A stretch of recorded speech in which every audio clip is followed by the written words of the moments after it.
চোখে আমার তৃষ্ণা, ও গো তৃষ্ণায় আমার বক্ষ জুড়ে, চোখে আমার তৃষ্ণা।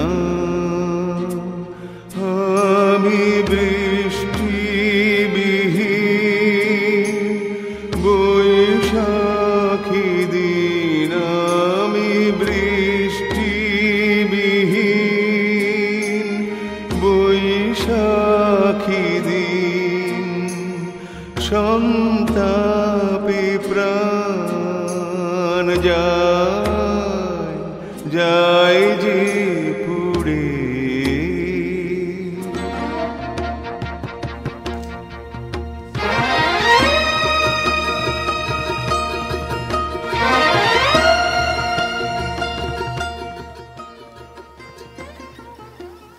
এই যে এক জীবন ছবি তুলে কাটিয়ে দিলেন, সাধারণ মানুষের কথায় আমরা এক কথায় শুনি যে ছবি মুহূর্ত ধরে রাখে। ছবি আসলে কি করে? আপনি যেটা বললেন এটা আসলে সাধারণ মানুষ এইভাবেই বুঝে, যেহেতু আমি একজন দৃশ্যশিল্পী, ফটোগ্রাফার। ছবি ঠিকই কথা বলে, এবং ছবি কিন্তু আবার ইতিহাসের ইশারা, এবং মুখচ্ছবির যে আরেকটা আলাদা ইতিহাস আছে। যেহেতু আমি পোর্ট্রেট ফটোগ্রাফি করি, প্রত্যেকটা মানুষের তার চেহারার মধ্যে, তার শরীরের মধ্যে, তার বডি ল্যাঙ্গুয়েজের মধ্যে, তার চোখের চাহনির মধ্যে অনেক কিন্তু ভাষা আছে, বাক্য আছে। কিন্তু একজন চৌকস আলোকচিত্র শিল্পী যখন ক্যামেরার ভিউ ফাইন্ডারে তার ফোকাস করবে, সে দেখবে ওই মানুষটির ছবি তোলার সময়, তখন কিন্তু সে বুঝতে পারে যে কোন দিকটা, কোন কাহিনীটা, কোন চেহারার ইতিহাসটা সে ধরে রাখবে, কোন সময়টা সে ধরে রাখবে। সেই জন্য আপনি যেটা বললেন এটা সত্য সাধারণ মানুষের জন্য, এবং একজন আলোকচিত্র শিল্পী যিনি সত্যিকারের ফটোগ্রাফার, সৃষ্টিশীল ফটোগ্রাফার, তার কিন্তু অনেক বিবেচনা থাকে। তার বিবেচনাটা যেমন যে ওই মানুষটার ভিতরে সে ঢুকে যায়। মানুষ তার চোখ দিয়ে যেভাবে দেখে, আপনার কি মনে হয় আপনি ক্যামেরার চোখ দিয়ে তার চেয়ে ভিন্ন কিছু দেখেন? ক্যামেরার চোখ এবং মানুষের চোখ দুইটা চোখ, কিন্তু একটা মেকানাইজড ইন্ডাস্ট্রির প্রোডাক্ট। ক্যামেরার যে লেন্স ওইটা একটা চোখ, আর মানুষের দুইটা চোখ সৃষ্টিকর্তা প্রদত্ত। আমি মনে করি যে আমি যখন ছবি তুলি, ওই বড় বড় ইন্ডাস্ট্রির প্রোডাক্ট যে লেন্স, সে কিন্তু আমাকে হারাতে পারে না, ডিকটেট করতে পারে না। ক্যামেরার সাথে আমি এমন একটা গভীর সম্পর্কে জড়িয়ে পড়েছি এই দীর্ঘকাল ছবি তুলতে তুলতে। ক্যামেরা আমার বন্ধুর মতো, কিন্তু আমি যা বলি ক্যামেরা শোনে। ক্যামেরার সঙ্গে আমার একটা আত্মিক সম্পর্ক, মানে প্রেমিক প্রেমিকার মতো যে সম্পর্ক, সেই সম্পর্ক কিন্তু প্রতিষ্ঠিত হয়েছে বহু আগেই, এবং ক্যামেরার সঙ্গে আমি কথা বলি। খুবই অসাধারণ বলেছেন। এই জন্যই বোধহয় আপনাকে বলা হয় ক্যামেরার কবি। আপনি ক্যামেরা দিয়ে কাব্য রচনা করেন। ক্যামেরা দিয়ে যখন আপনি ছবি তুলেন, আপনার ভাবনায় আসলে কী কাজ করে? প্রত্যেকটা মানুষের চেহারার মধ্যে কিন্তু নানা ধরনের শব্দ ইশারা থাকে এবং চিহ্ন থাকে। যেমন আপনার চেহারা আমার চেহারা এক না, যদিও আমরা টুইন যদি হই তাহলেও কিন্তু এক না, ফিঙ্গারপ্রিন্ট কিন্তু আলাদা। কাজে প্রত্যেকটা মানুষের চেহারার ঠিকানা কিন্তু আলাদা, যার যারটা তার তার। আমি প্রথমেই সেটা আবিষ্কার করি কিভাবে। তার সঙ্গে যখন আমার যোগাযোগ হয় ছবি তোলার আগে, তখন তাকে আমি ভালোভাবে স্টাডি করি। আমি তখন ধরে নিই যে সে আসলে কীরকম লোক, কী ধরনের ছবি আমি তুলতে চাই। যদি কোনো দিন দেখা না হয়, যেমন অমর্ত্য সেন নোবেল লরিয়েট, উনি ঢাকায় এসেছিলেন যখন বহু বছর আগে, আমি কিন্তু তাকে সামনাসামনি কোনো দিন দেখি নাই। ছবি দেখে দেখে আমি স্টাডি করলাম যে তাকে কোন দিকে বসালে, কোন দিকটার ছবি, এবং কিভাবে সে হাসলে বা তাকালে আমি আমার ক্যামেরায় সেই মুহূর্ত বন্দি করতে পারি। এইভাবে যখন আমি ছবি তুললাম, যাকে আমি কোনো দিন দেখি নাই, দেখলাম যে আমি যা চেয়েছিলাম, ওই যে আমি হোমওয়ার্ক করলাম ছবি তোলার আগে, সেইটা আমি প্রয়োগ করলাম। তো এইভাবে আমি একটা মানুষের ছবি আসলে তুলি, তাকে বোঝার চেষ্টা করি। মানুষ বিচিত্র প্রাণী, কিন্তু অনেকে বলে যে আপনি এই মানুষটার ছবি তুলছেন, উনি তো কোনো দিন হাসে নাই, তাকে আমরা কোনো দিন হাসতে দেখি নাই। আপনার ছবিতে দেখা যাচ্ছে উনি অন্যরকম, মনে হয় যে খুব মায়াবী। সেটাই বললাম যে মানুষের চরিত্র অত্যন্ত ক্রিটিক্যাল। যে মানুষটা কেয়ারিং, সে দেখা যাচ্ছে একদিন তার স্ত্রীকে মেরে ফেললো। কখন সে কী মুহূর্ত দান করবে, এটা একমাত্র ধরতে পারবে ওই শিল্পী যিনি মানুষ নিয়ে প্রতিনিয়ত স্টাডি করে। সেই চেষ্টা আমি করি। আরেকটা জিনিস খেয়াল রাখবেন যে নাকি সাপ, শিয়াল, কুমির, যারা কোনো দিন পোষ মানে না, তারা কিন্তু 100% সাপ, শিয়াল, কুমির বা পাখি। মানুষ কিন্তু শিয়াল হতে পারে, সাপ হতে পারে, পাখিও হতে পারে। কাজেই মানুষের বিভিন্ন চরিত্র ধারণ করার ক্ষমতা আছে। কাজেই এইসব মানুষ, বিশেষ করে বুদ্ধিমান মানুষ, বুদ্ধিমান এই যে প্রাণী মানুষকুল, এদের পোর্ট্রেট করা প্রায় অসম্ভব। আমি এই বিষয়টাতে আসতে চাই যে আপনার ছবি যখন আমরা দেখি সেখানে সাদা কালো আলো ছায়ার এক ধরনের খেলা দেখতে পাই। এই খেলার মধ্য দিয়ে আপনি আমাদের দেশের বলা যায় মহাকালের মহামানবদের ছবি আপনার ফ্রেমবন্দি করেছেন। তো ছবি তোলা তো আসলে অনেক বিষয়বস্তু আছে, কিন্তু আপনাকে আকৃষ্ট করলো মানুষ। সে জায়গায় জানতে চাই যে আসলে মানুষের মুখ আপনাকে আকৃষ্ট করলো কেন বা কীভাবে? এই কারণেই করলো যে আমি যখন বালক ছিলাম, কিশোর অথবা শিশু, সেই 10 বছর বয়স, 9-10 বছর বয়স থাকতে আমাদের বাসায় যে পত্রিকাটা আসতো, সেই পত্রিকায় কেন যেন অন্য ছবি বা নিউজ ফটোগ্রাফি বাদে বিভিন্ন দেশের প্রেসিডেন্ট, শিল্পী, রাষ্ট্রপ্রধান, কবি, লেখক, ছোট ছোট নিউজ প্রিন্টের কাগজে তো তখন 1 কলাম ছবি ছাপা হতো, পাসপোর্ট ছবি। বড় ছবি 2 কলাম ছাপা প্রায় হতোই না। তো সেগুলি দেখতাম আর চিন্তা করতাম যে কোনো একজন ফটোগ্রাফার বা ক্যামেরাম্যান এই ছবি তুলেছে, সে কিভাবে ফোকাস করেছে, তার সাথে কিভাবে সে অ্যাপয়েন্টমেন্ট করেছে, এগুলি খুব ভাবতাম 9-10 বছর বয়স। তখন তো আমি শিশু। তারপরে আমি আমাদের বাসায় যে কাগজটা আসতো, আমার আব্বা পড়ার আগে আমি ওই সব বিশিষ্টজনদের ছবি আমি আগে কেচি দিয়ে কেটে ফেলতাম। আমার আব্বা যখন পত্রিকা খুলতো তখন দেখে যে জায়গায় জায়গায় কাটা। কিন্তু আমি যেটা জানি যে 72 সালে আপনি যখন প্রথম ছবি তোলা শুরু করলেন, তো এর আগে আপনার নিজস্ব ক্যামেরাও ছিল না, এর আগে আপনার কোনো প্রশিক্ষণও ছিল না। তো এটা শিখলেন কীভাবে আপনি ছবি তোলাটা? আমি শিখলাম, আমি গ্রিন রোড স্টাফ কোয়ার্টারে থাকতাম, যেই সময়ের কথা আমি বলছি 1964 সালে। আমি গ্রিন রোড স্টাফ কোয়ার্টারের 11 নম্বর বিল্ডিংয়ে থাকি, 11 কিউতে, 3 তলায়। তা আমাদের বাসার থেকে পার হয়ে গেলে 100 ফিটের মধ্যে একটা স্টুডিও ছিল।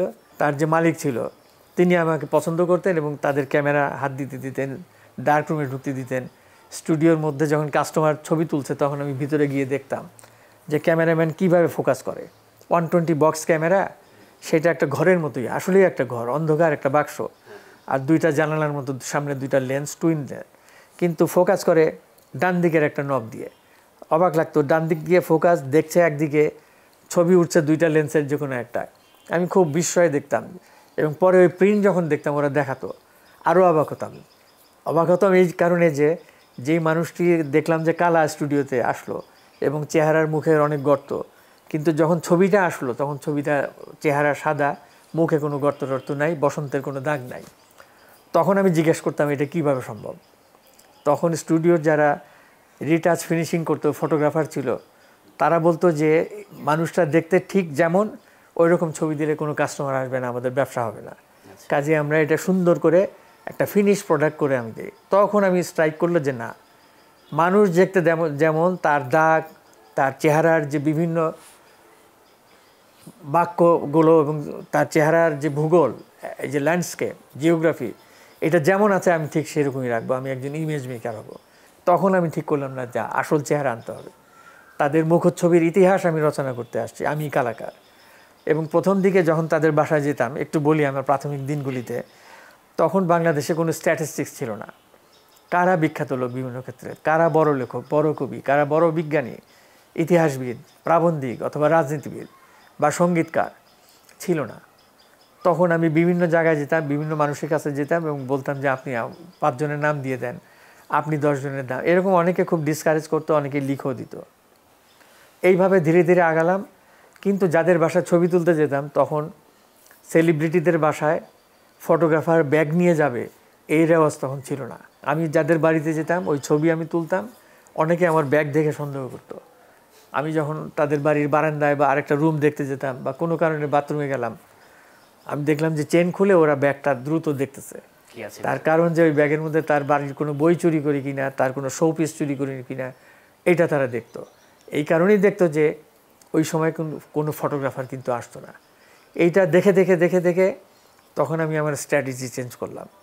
তখন আমি বলা শুরু করলাম এইসব বিশিষ্টজনরা যারা সন্দেহ করতো যে দেখেন আপনারা অনেক খরচ করে স্টুডিওতে যান, আপনাদের সময় নাই, আপনারা ব্যস্ত, আর আপনাদের চেহারা দেখেন যে এইরকম ছবি, আপনার চেহারা তো এরকম না, আপনি যেমন ঠিক ওই রকম ছবি আমি তুলে দেব। আপনার স্টুডিওতে যাবেন না, স্টুডিও আপনার বাসায় আসবে। আমি স্টুডিওর মতো হয়ে তাদের বাসায় যেতাম, ছবি প্রিন্ট করে দিয়ে আসতাম পয়সা ছাড়া। এইভাবে ধীরে ধীরে আস্থা হলো আমার সাথে, তাদের অনেকের গভীর সখ্যতা হলো এবং বয়স এবং মেধার ব্যবধান থাকা সত্ত্বেও একটা সংযোগ ঘটলো। এবং এই যুগলবন্দি আমি শুরু করলাম আসলে 70-এর দশকের মাঝামাঝি। মানে উনি যদি সরোদ বাজায় আমি সিতার বাজাই, আমি তবলা বাজালে উনি তানপুরা বাজায়।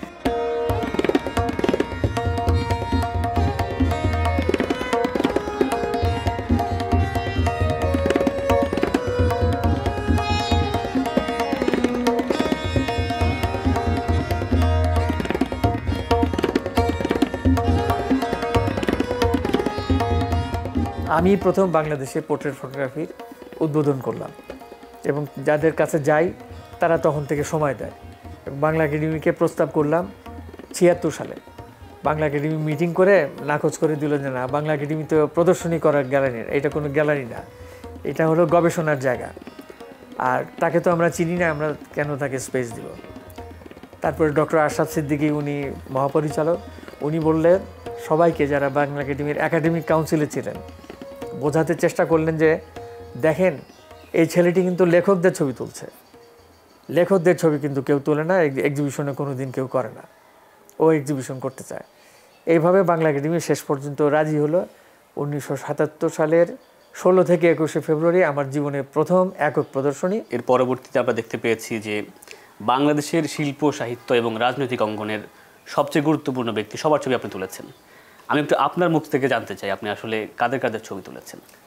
আমি ওই শুরুর দিকেই, মানে 71 সালের কথা আমি একটু বলি। 1971 সালে মুক্তিযুদ্ধের ঠিক অল্প কিছু আগে 3রা মার্চ আমি এই স্টুডিও নেহারের 120 ইয়াশিকে বক্স ক্যামেরা নিয়ে, ওর ভিতরে ছিল 12 এক্সপোজারের 120 একটা আকফা ফিল্ম, 100 AS-এর আকফা ফিল্ম, জার্মানির তোলা, তখন খুবই পপুলার ফিল্ম ছিল, আমার খুবই পছন্দের ফিল্ম, সাদা কালো। তো ওরা একটা ক্যামেরা দিল, আমি পল্টন ময়দানে গেলাম। এটা জানলাম কীভাবে, ওই যে ইত্তেফাকে আমি পত্রিকা দেখি খালি যে বিখ্যাত লোকরা কোথায় যায়, কোথায় অনুষ্ঠান করে, সেটা তখন দেখি যে মৌলানা ভাসানী কীভাবে স্টেজে ওঠে, বঙ্গবন্ধু কীভাবে স্টেজে ওঠে, কীভাবে বসে, কীভাবে কাশি দেয়, মাথা কীভাবে চুলকায়, মাইক্রোফোনে যাওয়ার সময় কি বলে, হাত কীভাবে, একদম স্টেজের কাছে গিয়ে এগুলি দেখি। আর তখন হাই হাই করি যে আমার একটা ক্যামেরা নাই, থাকলে আমি তো এইসব মুহূর্ত। এবং তখন সমস্ত প্রেস ফটোগ্রাফারদেরও দেখি আমি যে তারা কীভাবে, তখন দেখি যে তারা ঠিক মাইক্রোফোনের সামনে থেকে গতানুগতিক একটা ছবি তোলে, পিছন দিকে ব্যানারটা তারা রাখে। আমি দেখলাম যে না, এই ছবি তো আমি তুলব না কোনো সময়, আমি অন্য দিকে যাব। এইভাবে আমি তখন মানে 71 সালে প্রথম এইরকম ছবি তুলতে গেলাম। বঙ্গবন্ধু শেখ মুজিবুর রহমান আসবেন, এটা ইত্তেফাকে এক কলাম একটা সাদা কালো বিজ্ঞাপন, 71-এর 3রা মার্চ পল্টন ময়দানে, বহু মানুষ এবং বাঁশের লাঠি সবার হাতে। অনেকে নৌকা নিয়ে আসছেন, একদম সত্যিকারের নৌকা কাঁধে করে নিয়ে আসছেন, মাথায় করে। বঙ্গবন্ধু বক্তব্য দিলেন। সেই দিন সমস্ত জাতীয় নেতারা ছিল এবং তার কয়েকদিন পরে যারা মুক্তিযুদ্ধের নেতৃত্ব দিয়েছিল, ছাত্র নেতা, জাতীয় নেতা, প্রত্যেকে সেখানে উপস্থিত ছিলেন, সব রাজনৈতিক দল। হ্যাঁ, এই আমি এমন একটা ছবি তুলতে চাইলাম যেটা সামনে থেকে আসলে বঙ্গবন্ধুকে দেখা যায়, আর সাইনবোর্ড। আমি একটা পাশে চলে গেলাম, মোটামুটি সবাইকে ওখানে দেখলাম, জেনারেল ওসমানী, তাজউদ্দিন সাহেব, সৈয়দুল ইসলাম, মোহাম্মদ কামরুজ্জামান, ক্যাপ্টেন মনসুর আলী এবং আরও অনেকে, ছাত্র নেতারা, তোফায়েল আহমেদ এবং আরও অনেকে ছিল। এই মোটামুটি এদের সবার চেহারা আসলো, এরকম একটা ছবি আমি তুললাম। কিন্তু পোর্ট্রেট তখনও করতে পারিনি। সেই দিন আমি নিজেও জানতাম না, অনেকেই জানতো না যে 7ই মার্চে আসলে আরেকটা এত বড় জনসভা হতে যাচ্ছে, যেদিন বঙ্গবন্ধু স্বাধীনতার ঘোষণা দিবেন সোহরাওয়ার্দী উদ্যানে। সেই দিনও আমি গেলাম এবং একটা ছবি তোলার পরে ওনার যে পার্সোনাল সিকিউরিটি বডিগার্ড মহিউদ্দিন সাহেব, উনি আমাকে এইভাবে হাত ধরে স্টেজ থেকে নামিয়ে দিলেন। যখন বললেন যে আইডি কার্ড, আমি তখন মাথা নাড়ালাম, আমি ভয় পেয়ে গেলাম। তখন ওনার যে হাতের কবজি, আমি চিকন পাতলা, এবং দূর থেকে আমার বন্ধুবান্ধবরা দেখলেন যে আমাকে অপমান করে স্টেজ থেকে নামিয়ে দিচ্ছেন একটা ছবি তোলার পরে। ওই স্টুডিও নেহারের ক্যামেরায় ছিল 120। আমি সেদিন খুব অপমানিত বোধ করলাম এবং সেদিন আমি এক ধরনের সংকল্প করলাম যে বঙ্গবন্ধুর ভালো ছবি আমি তুলে ছাড়বই। তা আর 74 সালের একটা ঘটনা খুব মনে পড়ে যে আপনার মাথার পেছন দিকে একটা ছবি, মৌলানা ভাসানী এবং 74 সালে আমি। এটা 1974 সালের 28শে জানুয়ারি আমি গেলাম ওইখানে, কারণ তখন মৌলানা ভাসানী গৃহবন্দী ছিলেন। বঙ্গবন্ধু সরকার তাকে ওই তার গ্রামের বাড়িতে টাঙ্গাইলের সন্তোষে গৃহবন্দী করে রেখেছিলেন। তা আমি ছবি তুলতে যখন ঢুকলাম ওই গ্রামের মধ্যে সন্তোষে, তখন দূর থেকে দেখলাম যে মৌলানা ভাসানী লুঙ্গি পরা এবং একটা ফতুয়া, একটা পাঞ্জাবি গায়ে, সাদা পাঞ্জাবি, আর টুপিটা তার এরকম হাঁটুর উপরে, তালপাতার টুপিটা, এবং 2 পা উঁচু করে উনি বসে আছেন। চেয়ারের হাতল ভাঙ্গা একটা চেয়ার, ঠিক আছে, কাঠের একটা চেয়ার, রং টং নাই, আম গাছের নিচে বসা। তখনই দেখলাম যে পিছন দিক দিয়ে ওই যে হাল চাষ করে, যে ওটাকে কি বলে, লাঙ্গলের জোয়াল, ওইটা কাঁধে করে নিয়ে লুঙ্গি কাঁচা দেওয়া এরকম খালি গায়ে একটা যুবক ক্রস করে যাচ্ছে পিছন দিক দিয়ে। এই মৌলানা ভাসানী পিছন দিকে তাকিয়ে তার সাথে কথা বলছেন। তারপরে হাইসা বলল যে আমার সওয়াল, আমি তো আকাশ থেকে পড়ছি যে তার ছেলে খালি গায়ে, ওরকম কৃষক খালি পায়ে জমি চাষ করতে যেতেছে। মানে আমার মানে সমস্ত শরীর কেঁপে উঠলো তখন। আপনি তাকে বলেছেন আমি আপনার ছবি তুলতে এসে? হ্যাঁ, আমি বললাম। তখন বললো যে আমার বাসার দিকে যাই। উনি বাসায় গেল। বাসায় গিয়েই প্রথমে, তখন আমি ঢাকা কলেজের ছাত্র ছিলাম, উনি জিজ্ঞাসা করলো, আমি বললাম শত ছিন্ন তার তোষকটা, এবং একটা চৌকি, শাল কাঠের চৌকি, চৌকিতে কোনো রং টং করা নাই, এবং বোঝা যায় যে ওই ঘরের ছাড় পোকা, কারণ ঘ্রাণ আসছে নাকে, ইঁদুরের ঘ্রাণ আসতেছে, কারণ ফ্লোরটা হলো মাটির ফ্লোর এবং জায়গায় জায়গায় গর্ত, ইঁদুর এবং ব্যাঙ ওই গর্তগুলির ভিতরে। আর ওই চৌকির উপরে একটা চাটাই পাতা তখন, আর কোনো রকম একটা তোষক, অনেক ছিদ্রি তোষকের মধ্যে। ওই তোষকে তেল চিটচিটে একটা বালিশ, যেটাতে উনি ঘুমায়, ওটা কিন্তু ওনার বেডরুম, ঘুমানোর ঘর। 4টা বড় বড় জানালা এবং টিনের ঘর, 4 চালা টিনের ঘর, মানে ভয়ঙ্কর অবস্থা। বৃষ্টি পড়লে নাকি পানি পড়তো, তখন ওই যে বালতি পাতিল পেতে রাখতো ওই পানি যাতে মাটিতে না পড়ে। তো উনি বালিশটা উঠায় এতগুলো কাগজ বের করলো। যেহেতু আমি কলেজের ছাত্র বলছি, ওই কাগজটা আমার হাতে দিল যে লিফলেট, এটা ছাত্রদের বিলাই বাবা। তা আমি ওটা একটা দেখলাম, দেখলাম যে লেখা আছে, আমি গৃহবন্দী, আন্দোলন চালাইয়া যাও। তার নিচে তার লেখা, তার একটা স্বাক্ষর। আচ্ছা, আপনি তো নজরুলের ছবিও তুলেছেন। কাজী নজরুলের ছবি আমি প্রথম তুলি উনি যখন, বঙ্গবন্ধু সরকার যখন তাকে ঢাকায় নিয়ে আসলো, তখন ধানমন্ডি 27 নম্বর থেকে 28 নম্বর থেকে 28 নম্বর তো কবির বাড়ি ছিল, নজরুল যেখানে থাকতো আর কি, কবি ভবন ধানমন্ডিতে। ওইখান থেকে বেরিয়ে 27 নম্বর হয়ে দেখলাম যে মিরপুর রোড পর্যন্ত বিরাট লাইন। উনি যেদিন আসলেন তার 2 দিন পর আমি ওই লাইনে দাঁড়িয়ে দেখলাম, ছবি তুলতে পারলাম না, ওদিন রেকি করে আসলাম। তারপরে ক্যামেরা নিয়ে গিয়ে নজরুলকে হাঁটায় যখন নিচ্ছিল লুঙ্গি পরা অবস্থায়, তখন আমি ফুল ফিগার অনেক ছবি তুললাম। তখন মনে হলো জন্ময় হয়ে শুনতাম। কমরেড মনি সিং থেকে শুরু করে আল মাহমুদ, জসিমউদ্দিন, তারপরে ওই উপহার বাংলা যদি আমরা দেখি শঙ্খ ঘোষ, মানে সবার ছবি আপনি তুলেছেন। সত্যজিৎ রায়, হ্যাঁ, মাদার তেরেসা তুলেছেন, বিল ক্লিন্টন আমেরিকায়, তারপরে Russian Mikhail Gorbachev, doctor Mohammad Yunus স্যারের সঙ্গে আমি পৃথিবী প্রায় 38-40টা দেশে গিয়েছি, কোনো কোনো শহরে একাধিকবার গিয়েছি। এবং তার সাথে যারা যোগাযোগ করতে আসে, দেখা করতে আসে হোটেলে এবং তার অনুষ্ঠানে, তারা সব পৃথিবীর সব বড় বড় আইকন। যেমন বিল গেটস, আমি কিন্তু তার মাধ্যমে এগুলো, যেমন হোয়াইট হাউসে আমি ডক্টর ইউনূস স্যারের কল্যাণে আমি যেতে পেরেছিলাম। স্টিফেন হকিংয়ে হাত স্পর্শ করেছিলাম, দেখলাম যে একদম হিম ঘরে থাকা সেই লাশের মতো ঠান্ডা, এবং সমস্ত শরীর নির্জীব, তা প্যারালাইসিস, এবং মাথা পর্যন্ত উনি ঘোরাতে পারেন না, হঠাৎ করে তার মাথায় এদিক ওদিক হয়ে যায়, উনি ঘোরাতে পারেন না। এবং সেদিন ছিলেন সিডনি পয়েটিয়ার, যিনি প্রথম কৃষ্ণাঙ্গ 1961 সালে অস্কার পেয়েছিলেন। তো যে ক্যামেরা আপনাকে এই সুযোগটা করে দিয়েছে পৃথিবীর সব বিখ্যাত মানুষদের কাছে যাওয়ার। আসলেই ক্যামেরা, এই যে একটা অন্ধকার ঘর, তার সাথে যে আমি যে 54 বছরের যে সম্পর্ক কি কারণে, আমি যা চাই, আমি যা চিন্তা করি, সে আমাকে সেটা উপহার দেয়। উপহারটা কি? মুহূর্ত, বিশিষ্টজনদের মুখের মুহূর্ত। আমি এই মুহূর্তের জন্য সবসময় উন্মাদের মতো থাকি, উন্মুখ হয়ে থাকি, অপেক্ষায় থাকি যে কবে একটা সুন্দর মুহূর্ত পাবো। এই যে মুহূর্ত বন্দি করতে পারি, আমার নিজের মতো নিজের জীবন পরিচালিত করতে পারি, সেই জন্য প্রত্যেক দিন নিজের গলায় আমি মালা পরাই। নিশ্চয়ই কখনো কখনো বিড়ম্বনায় পড়তে হয়েছে ছবি তুলতে গিয়ে?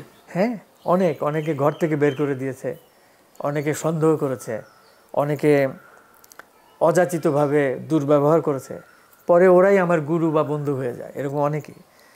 আমি এস এম সুলতানের যখন ছবি তুলতে যাই তার বাড়িতে, একবারে 8 দিন, 9 দিন, 10 দিন এরকম থাকতাম।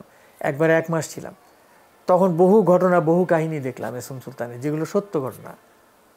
এবং আমি যে ফিল্ম নিয়ে যেতাম 12টা এক্সপোজারের গোনা ফিল্ম, হয়তো 8 দিন থাকলাম 2টা ফিল্ম নিয়ে গেছি, কারণ তখন তো বেকার, চাকরি করি না, সারা জীবনই আমি ছিলাম বিশিষ্ট বেকার। কাজে ওই ফিল্ম দিয়ে 8 দিন 10 দিন কীভাবে কাভার করতো, যার জন্য অনেক মুহূর্ত দেখলে আমি ছবি তুলতাম না, যে দেখি পরে কি হয়, পরের দিন অমুক জায়গায় যাবো, অমুক গ্রামে যাবো। সুলতান যেই ঘরের মধ্যে আমাকে থাকতে দিছিল সেই ঘরটার ফ্লোরে ঘুমাতাম, কারণ তার খাট পালং পোশাক কিচ্ছু ছিল না, তোষক বালিশ, একটা চাটাইয়ের উপরে। শীতের দিনে, বেশিরভাগই আমি শীতের দিনে যেতাম, জুতা জামা প্যান্ট মাফলার পেঁচায় আমি ঘুমাতাম। তো ওর মধ্যেই দেখতাম যে চারিদিকে ওই রুমটার মধ্যে বেজি, বনমোরগ, শেয়াল, সাপ, নানান ধরনের বিড়াল, হ্যাঁ বিড়ালও ছিল। বিড়ালগুলি অবশ্য ছাড়া ছিল। তো ওইসব জীবজন্তু সারা রাত ডাকতো কিন্তু, এবং সবাই আমার দিকে তাকানো। আমি যে মাটিতে ঘুমানো, পুরনো প্রায় 200 বছরের পুরনো বাড়ি, ওই সিলিং এরকম উঁচু নিচু, জায়গায় জায়গায় গর্ত, গর্তের মধ্যে হলো ওই যে এক ধরনের গিরিটি টাইপের সাপ টাইপের, এগুলা। এর মধ্যে আমার ঘুম আসতো না, যে আমি যদি ঘুমাই ওরা বোধহয় নেট মানে ছিদ্র করে এসে আমাকে ঠোকরা ঠোকরা মারবে। ওর মধ্যেই দেখতাম প্রায় রাত্রি এস এম সুলতান হেরিকেনের আলো নিয়ে আসতো, সেই আগাথা ক্রিস্টির সেই রহস্যময় ফিল্মের মতো, যেসব ফিল্ম আমি দেখেছি বিভিন্ন সময়। ওই রকম একটা চরিত্র, কালো আলখাল্লা, ওই রকম চুল, এইরকম লম্বা 7 ফিটের মতো, আঙ্গুলগুলো এরকম লম্বা লম্বা, দাঁত এরকম বড় বড়। এখনকার দিনে বা তখনকার তৎকালীন সময়ে 70-এর দশকে এরকম মানুষ আমি দেখি নাই। নাক এরকম লম্বা, অদ্ভুত চেহারাটা। যদিও তিনি আমার বন্ধু, কিন্তু ওই রাতে রহস্যময় একটা লোক মনে হতো। প্রত্যেকটা পশু পাখির সঙ্গে, প্রত্যেকটা খাঁচায় উনি ভিজিট করতো এবং কথা বলতো। কথা বলতো, ওরা মুখ নাড়াতো এরকম করে, এবং তাদের শব্দ একদম বন্ধ, সব বন্ধ। তখন বলতো, মেহমানকে ঘুমাতে দিস, আজকে তোদের খেতে দিতে পারি নাই, মেহমান ঢাকা থেকে আসছে, অনেক ভালো ছবি তোলে, এইসব ওদের সাথে মনে হয় যে ওরা তার ল্যাঙ্গুয়েজ বোঝে। আসলে বুঝতো পশু পাখিদের যে মাইম ল্যাঙ্গুয়েজ, এটা এস এম সুলতান বুঝতে পারতো, ওরাও বুঝতে পারতো তার কথা।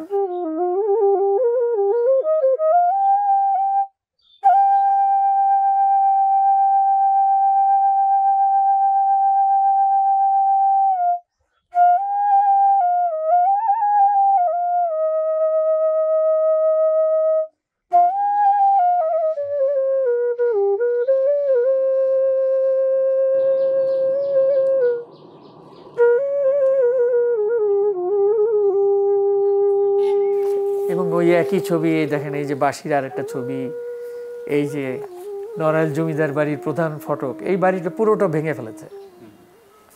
এই ছবিটাও আমরা যেদিন গেলাম প্রায় সন্ধ্যার আগে চাচুরিপুরতে, এই দেখেন হাত মুখ ধোয়ার পরে এই যে লুঙ্গি পরা, ওই যে একটা পুরনো সোয়েটার মতো পরা, চুল বাঁধছেন, বিচিত্র তার জীবন। আবার এই যে সিতার বাজাচ্ছেন, উনি কিন্তু ভালো সিতার বাজাতে পারত, সিতার, সরোদ, বাঁশি, অসাধারণ। সে বাঁশি বাজালে পশু পাখিরা চলে আসতো। এই যে ধরেন এস এম সুলতানের সৃষ্টিশীল হাত, এমন একজন শিল্পী উনি। আমি তখনই বলতাম যে, আহমদ সাফা বলতো যে 100 বছরের বাঙালি মুসলমানদের মধ্যে এরকম শিল্পী পয়দা হবে না।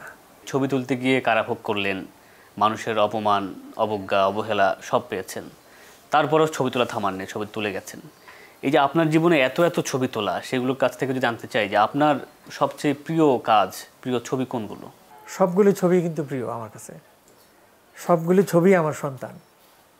কিন্তু কিছু কিছু মানুষ, তাদের অনেক আমি বেশি ছবিও তুলেছি, এক ধরনের পক্ষপাত আমি করেছি। যেমন এস এম সুলতান, মৌলানা ভাসানী, বঙ্গবন্ধু শেখ মুজিবুর রহমান, ডক্টর মোহাম্মদ ইউনূস, ডক্টর কাজী মোতাহার হোসেন, এরকম আরও অনেকের।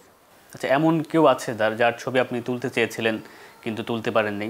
মোহাম্মদ বরকতুল্লাহ, সাহিত্যিক, তার সাথে টেলিফোনে যোগাযোগ করে গিয়েছি। উনি যেই টাইম দিয়েছে ওই টাইমই গিয়েছে। 3 দিন পরে গিয়ে দেখেছি উনি ওই দিন মারা গেছেন। পুরনো ঢাকায় থাকতেন উনি। এরকম অনেকের ব্যাপারে এরকম ঘটনা আমার ঘটেছে। আমি জানতে চাই, এই যে এত কষ্ট, এত ত্যাগ স্বীকার করেও যে ছবি তুললেন, সেই ছবি আপনাকে কি দিয়েছে? ইমেজ এবং ছবি সব দিয়েছে আমাকে। আমি ইমেজ মেকার, এবং এই জাতি যে আমাকে এই সম্মান দিয়েছে, আমাকে আমার রিকগনিশন দিয়েছে ছবির জন্যই তো। কাজে আমি ক্যামেরা, এই যে ইমেজ ছবি, এবং এইসব ছবির যারা অডিয়েন্স, যারা দর্শক, প্রত্যেকের কাছে আমি গভীরভাবে কৃতজ্ঞ।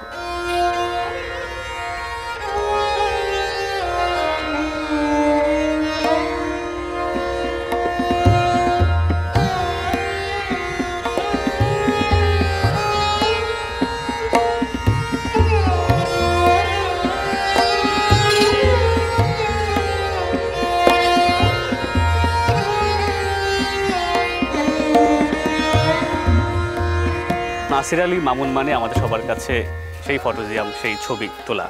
তো আপনার এই যে এত এত ছবি আপনি তুলেছেন, আমি অনেক আগে শুনেছিলাম আপনি বলছিলেন আপনার একটা ফটোজিয়াম নামে একটা গ্যালারি করার স্বপ্ন আপনার আছে, মিউজিয়াম করার স্বপ্ন আছে। সেই স্বপ্ন কত দূরে গিয়েছে? ফটোগ্রাফির একটা মিউজিয়াম তো আমি করতে চাই, এটা বাংলাদেশে অত্যন্ত তাৎপর্যপূর্ণ, কারণ আমাদের দেশে ইমেজের কোনো মিউজিয়াম নাই। পৃথিবীর অন্যান্য দেশে আছে, ইউরোপে, আমেরিকায়। আর আমি মনে করি যে এই যে আমাদের দেশের যারা শ্রেষ্ঠ সন্তান, বিভিন্ন ক্ষেত্রে যে বিশিষ্টজন, বিখ্যাত খ্যাতিমান মানুষ, তাদের যে এই যে এত ছবি তুললাম, তাদের হাতের লেখা চিঠি, পাণ্ডুলিপি, ডায়েরি, তাদের অডিও ভিডিওর যে রেকর্ডিংস, এগুলি আমি কোথায় রেখে যাব? এখন তো আমার 72 বছর বয়স, আমিও তো থাকবো না, একদিন কালকেই আমি থাকবো, হয়তো থাকবো না। কিন্তু একটা প্রতিষ্ঠানের মধ্যে যদি এগুলি থাকে, বর্তমান প্রজন্ম, আগামী প্রজন্ম এসে দেখবে যে বঙ্গবন্ধু দেখতে কেমন ছিল, এস এম সুলতান কেমন ছিল, আবিদিন স্যার কেমন ছিল, কবি শামসুর রহমান আল মাহমুদের মধ্যে কী সম্পর্ক ছিল। তখন ওই তাদের পিঠে পিঠে একটা ছবি দেখলে, বইপিরত্ব দেখলে বুঝবে যে তাদের সাথে আসলে কী সম্পর্কটা ছিল। সেই জন্য বাংলাদেশের যারা সংস্কৃতিবান, ধনাঢ্য, সম্পদশালী মানুষ, যারা সংস্কৃতিবান, তারা যদি এগিয়ে আসেন, তাহলে ফটোজিয়াম নামে এই ফটোগ্রাফির একটি মিউজিয়াম করা সম্ভব।